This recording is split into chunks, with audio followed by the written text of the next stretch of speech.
Welcome to the Tech Egg. Don't get scrambled. Enjoy the video. In this video, I will explain how to make a ghost game in Scratch. First, open Scratch and choose a ghost sprite from the library. You'll want to set its initial size to about 70% and place it randomly on the stage. Then, use a glide to random position block, perhaps for 1 or 2 seconds, to make your ghost move around. This creates the basic movement for your spooky character.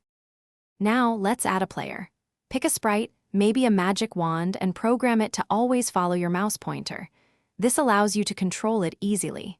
Next, we need to detect when your player touches the ghost. Use an if touching block for this. When a touch occurs, increase a score variable by 1.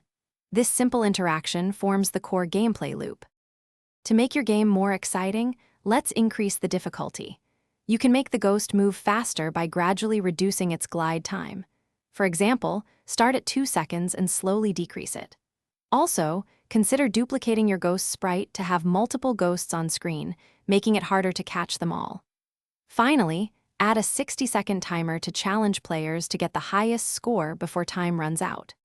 For the grand finale, let's implement a game over state. When your timer hits 0, broadcast a game over message.